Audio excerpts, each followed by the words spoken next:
Welcome to the deep dive. We've got a source stack today that is really unlike anything we've tackled before. Yeah, it's pretty out there. It's not research, not news reports. It's excerpts from this text file. Mm-hmm. Looks like it's called chrisstory.txt. Mm-hmm. And what it lays out is this absolutely bizarre, incredibly violent, but also kind of surprisingly poignant journey. Character named Jackie Cat. That's right. So our mission for this deep dive, using what you've given us here, is to really dive into this narrative. Yeah, figure out what's going on. Exactly. Who is this Jackie Cat? Yeah. Where did he come from? Where is this whole wild story heading? We'll pull out the key stuff, the insights from these pages, just for you. The scene gets set instantly, doesn't it? Right. And it's dramatic. Initial source material puts us in an alleyway. There's a glowing cube. Oh, right, that just sort of dissolves. And poof, out steps Jackie Cat. Bipedal, a cat. Or maybe a cat-man hybrid. Mm. And he's completely confused, disoriented. And fixated. Right. On one big issue, Mm. he has absolutely no pants. A scandalous lack of pants, the text says. And right from that moment, the mystery is just huge. Who is he? Where did he just pop out of? Look his purpose. And yeah, in these first few paragraphs, why is his entire world suddenly about finding pants and getting a drink? The source wastes zero time teasing the mix we're in for. There's amnesia, clearly. Mm-hmm. There are moments of really unexpected, intense violence that pop up almost immediately. Yeah, startlingly fast. Surprising flashes of dark humor, too.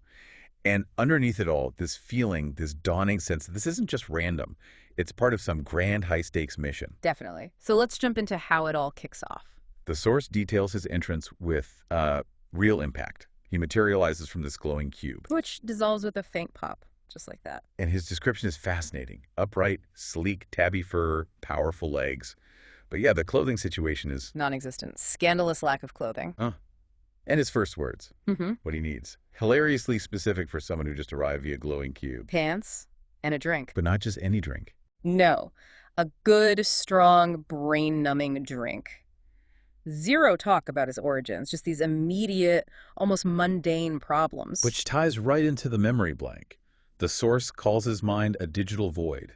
Yeah, and his internal state is this comedic existential crisis. He's basically screaming internally. Where am I? Who am I? And for the love of all that is holy, why no pants? It's this amazing contrast, isn't it? High-concept sci-fi arrival meet utterly grounded, almost petty concerns. And he spots a solution pretty quickly. Or potential solution. Right, finds a slump figure called a bum in the source, conveniently near a dumpster. His overalls. And a 40-ounce beer.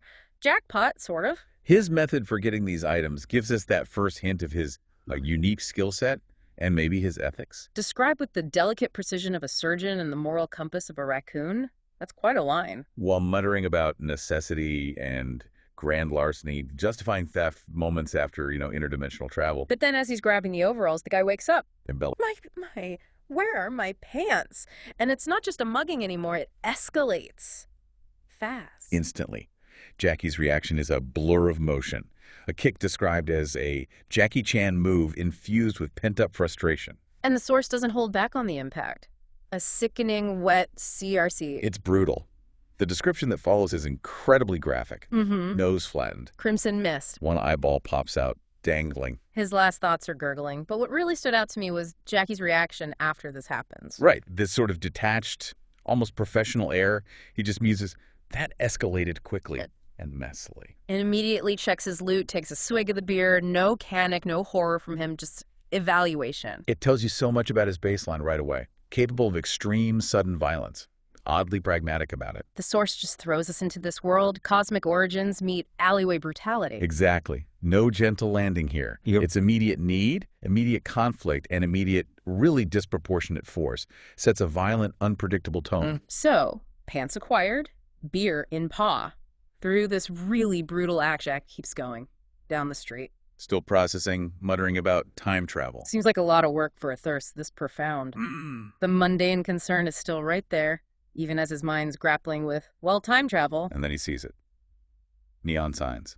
Beer and liquor, glowing like a celestial invitation.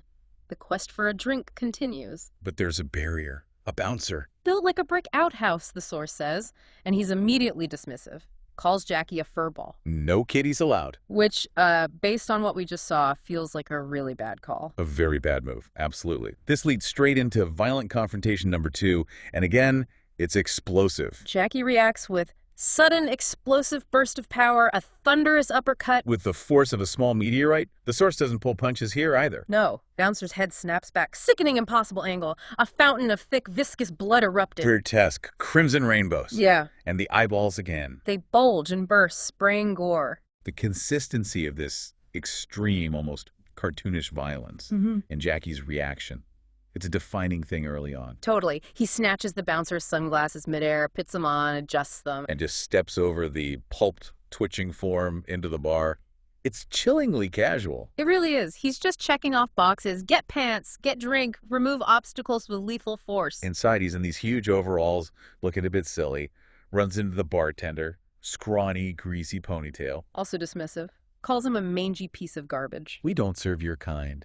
And this is where things take a turn, before Jackie can, probably repeat the Bouncer incident. We meet Marcus. Yes, the crucial introduction.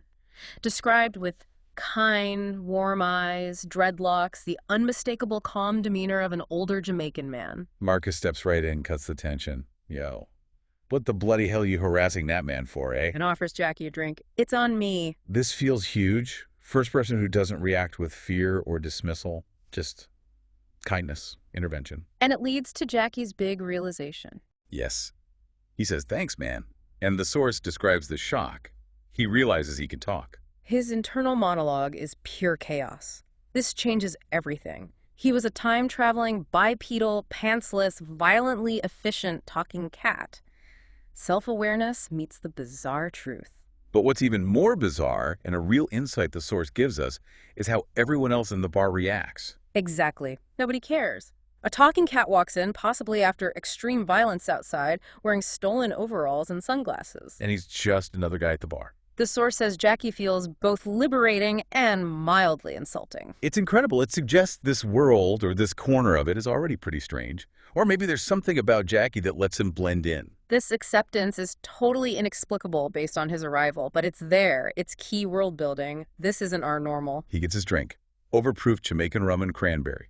Poured grudgingly by the bartender. Apparently Marcus suggested it, said it's good for your liver. Nice touch of concern for Marcus already.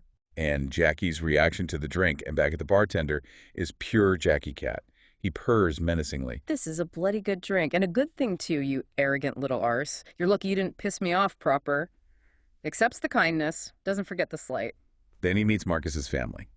His sister Maya, stern-faced, vibrant head wrap. And her son Leon, younger, nervous-looking. Their reaction is described as a mixture of curiosity and slight unease.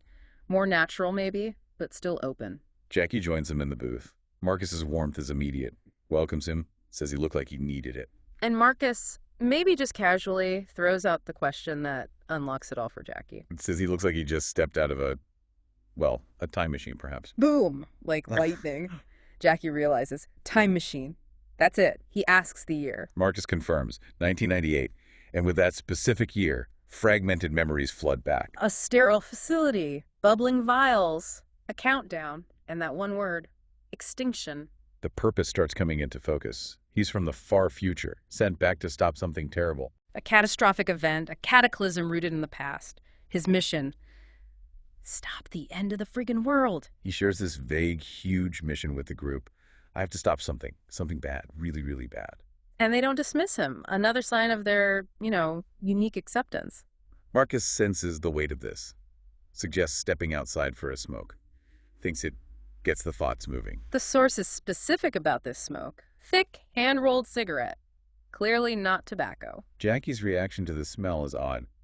This smells like cabinet. But taking a drag brings a profound calm. It's framed as something that immediately shifts his state, not just a smoke break. The rest of the night becomes a blur. More rum, reggae conversations. Jackie feels surprisingly at ease. Getting absolutely blazed, feeling almost content. This found family, this substance, offer a moment of peace in the chaos. He wakes up somewhere new. A bed. A cozy apartment. Marcus's place. And here, the source really emphasizes the depth of the acceptance he's found. Yeah, it's unconditional. Marcus tells him, you got a place here for as long as you need. They start teaching him about 98. Rap, Dial-up, Y2K fears, TV, takeout. He sees their deep bond, and their inexplicable acceptance of him goes beyond just a weird night at the bar. This acceptance is crucial. Despite everything, his looks, violence, story, they just take him in. It's a vital counterpoint to the brutality, grounds it in unexpected humanity. But those haunting memories, facility, chemicals, doom, remain just out of reach. Fragments. And this unresolved dread, maybe combined with the newfound access to substances, leads to a detour, addiction. The source is starkly honest here. He wanders out, meets new faces, finds something quicker, sharper, offers raw, immediate oblivion. It's a way to silence the questions, numb the dread. The memory flashes fade again. The signs are clear. Dull fur, bloodshot eyes, tremors, irritability, silence. Money disappears.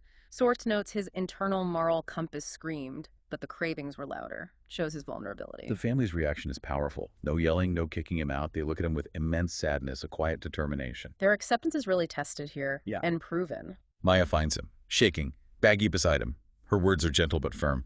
"This ain't you, Bretta. You're better than this. We can get you through this." An active choice to help. The withdrawal sounds like hell. Cold sweats, tremors, craving, thrashing, crying, cursing with a guttural growl that was pure feline anguish. But Maya's steady. Marcus tells stories. Leon brings comics. They surround him with support. Slowly, clarity returns. Tremors subside, cravings dull, and the memory flashes come back, more vivid now. Faces, desperation, names, purpose, the specific event he needs to stop. And then the moment, complete recall, wakes up clean, air tastes pure, sits bolt upright, eyes clear, Strides into the living room, purposeful. makes a declaration. I remember everything, the future, the chemicals, the global catastrophe, and what I have to do. Looking at Marcus, Maya, Leon, the family who had taken him in, nurtured him, pulled him back from the brink. The weight of their role hits him. Right, they didn't just save him, they saved him so he could save everyone else. His personal salvation is tied to the world-saving mission. That's a key insight. So, memory back, purpose clear, first action. Practical, but visually striking. Grabs a faded blue bandana. And the shattered sunglasses he took from the bouncer. The effect is immediate. He transforms into a menacing, determined feline ready for mayhem. A visual shorthand for his rediscovered intent. His declaration to the family is blunt, immediate. Our brethren, I need to rob a bank. The reaction isn't shock at the idea of crime, it's acceptance. Silence. Then Marcus's slow response. Maya nods. Leon agrees. Their motivation, loyalty, shared struggle, feeling tired of getting ripped off. Marcus sums it up. Let's go make that money. Street-level framing for a cosmic mission. Jackie tries to explain the why. This isn't for fun, it's about saving the world. Details still vague. Something about chemicals. Released in the future. But he remembers the bank location vividly. Lawrence and Morningside. That BMO bank. And the key detail. Safety deposit box number 917. Something about a keyboard, maybe a key. Plus this phantom feeling of injustice about that bank. Those bastards rip people off. Strange mix of abstract mission and specific grievance. Marcus, always the pragmatist, points out the obvious need. Guns. This ain't no stick-up for pocket change. Yeah, and here's another glimpse into Jackie's abilities. Mention guns, and he has this sudden instinctual knowledge. Wait a sec, I know guns. Realizes the irony, he thought they were the gangsters before. Then he does something totally unexpected. Claps his paws together. Precise rhythm. A gesture he didn't know he knew. And just like his arrival, blinding flash and a faint high-pitched hum, another glowing cube appears and dissolves. But this time, instead of him, it spits out sleek, futuristic weaponry. Mind-blowing, right? He can summon future tech, just like that. Apparently, the source drops this detail, highlighting how different his abilities are, tied to his origins. The guns are described as future guns, compact, ergonomic, glowing bits, silent, deadly aura, rifles, pistols, energy things, a whole sci-fi arsenal. The family's reaction is perfect. Leon, whoa, dude. Marcus and Maya just staring, processing, maybe wondering about that weed again. But Marcus leans into it, picks up a handgun. Final acceptance is complete. They're saving the world. In style. So the plan firms up. Hide the future guns, get supplies, snacks, food, essentials, recruit more people. But immediate priority, according to Jackie, weed and liquor, essential for operational clarity or glorious oblivion. Start with the weed store. As they head down a side street, they round a corner. Trouble again. 3 figures blocking an alley. Described as hard and unyielding, radiating pure, unadulterated hostility. Jackie feels that rage build again, hates being looked at like that, hates disrespect, struggling to contain the fury we saw earlier. Marcus steps up first, puts himself between Jackie and them. Yo, who the hell are you looking at, eh? You looking at me or are you looking at my furry thing friend? Defending him instantly. And that pushes Jackie over. The insults, disrespect, plus the resurfaced trauma memory boils over. Blinding fury. A primal, guttural scream rips out, raw and full of unbridled anguish and rage. This isn't just fighting, it's deeply personal now. The violence is immediate. Horrific. He launches forward, claws extended this time. First guy's face raked, sickening shred, eyeball ripped out, gushing blood. Then he slams that eyeball into the second guy's ear. Bone-shattering force. Sickening squelch and a wet crack, spray of gray matter and dark arterial blood. Relentless description. Third victim. Jackie twists, claws into the skull, drags him down. Savage force. Head hits concrete. Grotesque pop. Final, explosive spray of blood and brains. Annihilation fueled by rage. Silence again. Just a death rattle, city hum. Jackie stands there, chest heaving, claws out, dripping gore. The family. Frozen, splattered, shock and morbid awe. Bystanders paralyzed by raw, primal fear. No cell phones, that 98 detail emphasizing the raw horror. Source calls him a force of nature. Incredibly brutal. Alley reeks of copper and fear. The crew is absolutely drenched. And Maya cuts through the horror with perfect exasperation. We can't exactly walk into the weed store looking like we just swam through a slaughterhouse. Dark humor right after extreme violence. Jarring but effective. Forces a practical response. New clothes. Quickly. Before someone calls the damn fuzz. Dart to another alley, strip off bloody clothes, leave a macabre pile. And here's where that bizarre camaraderie shines. Near hysterical banter while stripping. Leon! Jackie turned that dude's head into a goddamn piñata? Jackie, some people just need a little head start in life. Or a head explosion. Marcus calls him one kick-ass cat. Suggests framing the shirt. The day the cat went full berserker. Even Maya joins in, mourning her good head wrap. At least it's a new kind of red. This shared, almost manic humor after horror. It's key to how they bond, how they cope together, accepting this new reality. Quick convenience store stop. Half-naked men, talking cat, buying cheap clothes. Tired clerk doesn't react, seeing every kind of weirdness. Scrub blood off in the bathroom. Emerge in ill-fitting clothes. Crisis averted. Back on mission, smelling faintly of blood and polyester. First stop, weed store. Day's plan, get high, get drunk, get fed. Dark counterpoint to saving the world. So they continue the supply run. Ill-fitting clothes, weed store, liquor store, then grocery store. Jackie, with bandana and sunglasses, looking like a tiny furry cartel boss in the weed store. Mood lifts with supplies. Marcus loads up at the liquor store 40s. Rum, potent clear stuff. But trouble finds them again. On the way to the grocery store, 3 loudmouths stumble out of a bar, explicitly called racist a-holes. Verbal abuse starts instantly. Slurring, spitting, jungle bunnies, Jackie's a rat with clothes on. Jackie's reaction is visceral. Body vibrates. Low, menacing growl. His mind swims with the mission and a new, sharper memory. Gruel kicks as a kitten. Abuse. Feeling less than, treated like garbage. Disrespect isn't just words, it's sandpaper on an open wound.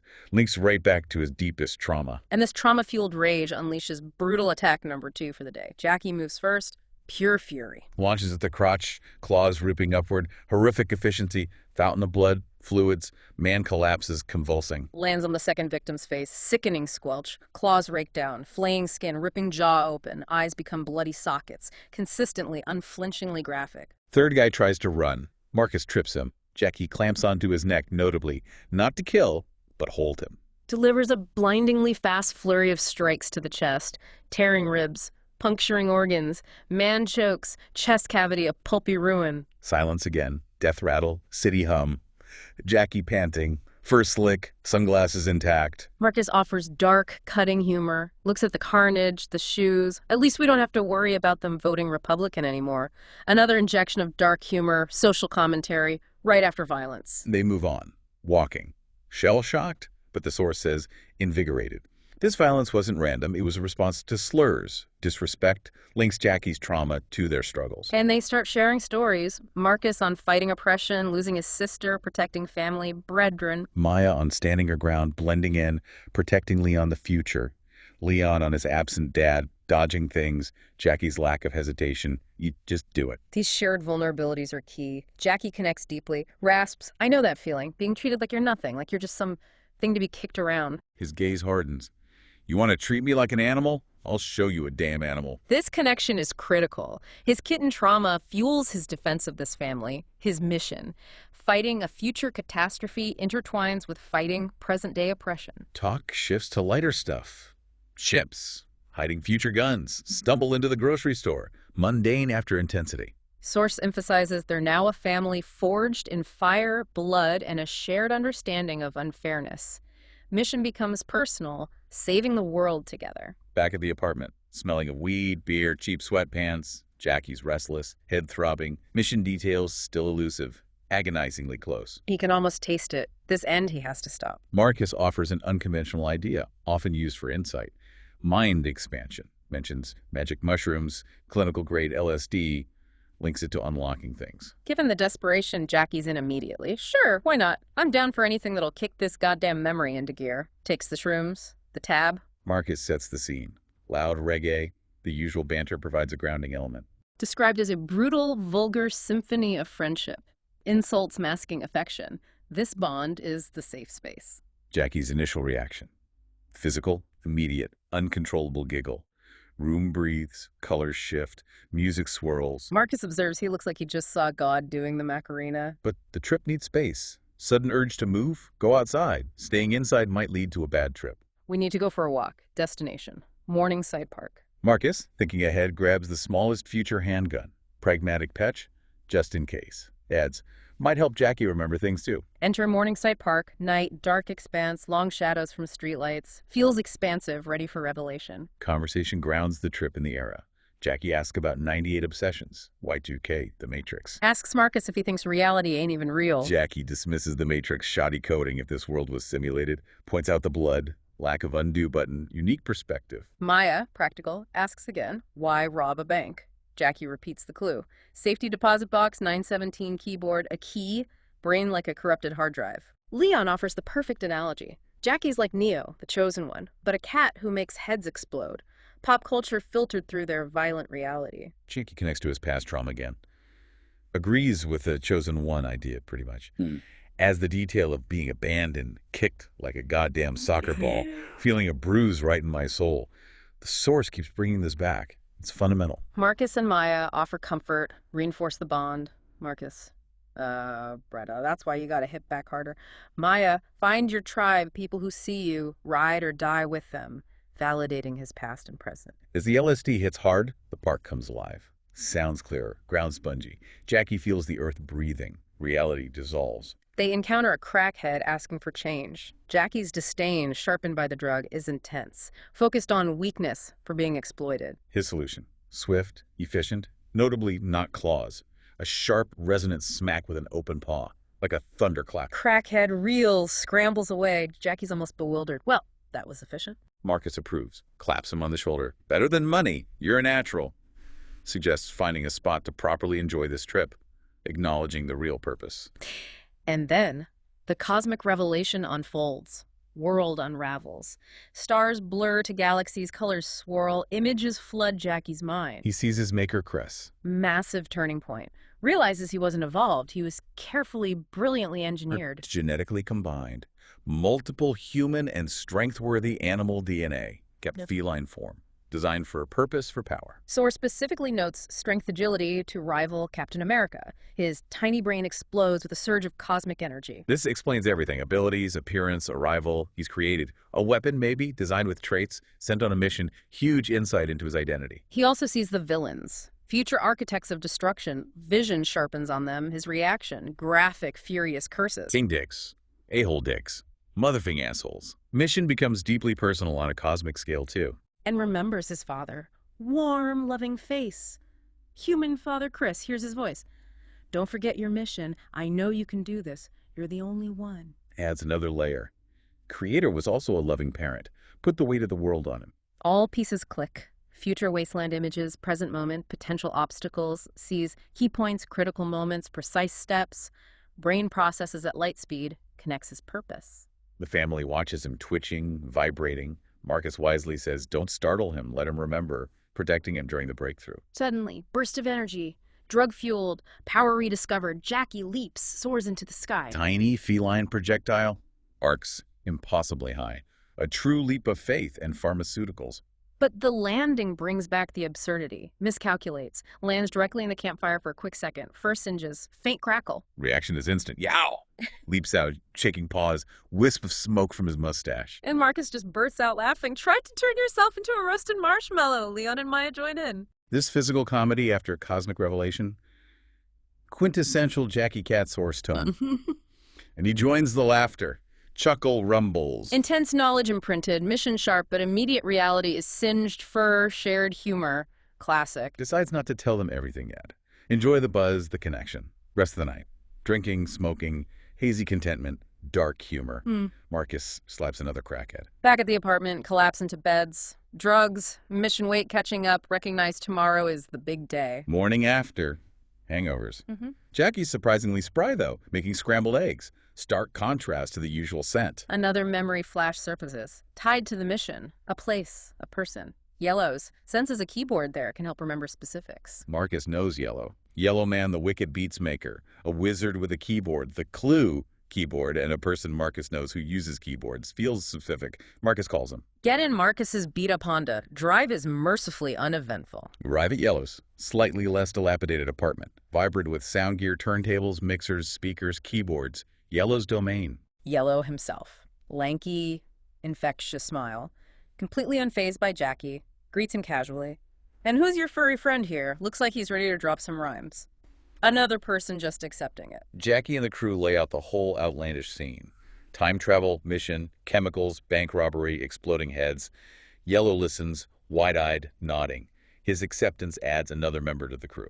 Yellow's idea connects the keyboard clue and memory unlocking. If music unlocks memories, make a powerful one. Leads to a makeshift studio session. Blend of talents, era's culture, Marcus on mic, improv rhymes, Maya, soulful backing vocals, Leon on turntables, scratch effects, nervousness gone. Jackie's drawn to a keyboard. Pause, hover, instinct guides him. Hammers out drum patterns, dark melodies. Pulls sounds from memory, not just auditory. Sound described as 90s hip-hop at its grittiest. Futuristic echo, complex rhythm, channeling past, future, maker. This creative process is the key. A pattern forms. Sequence of notes. Like a lightning bolt, he realizes it's a password. Not just a pattern, it was the pattern.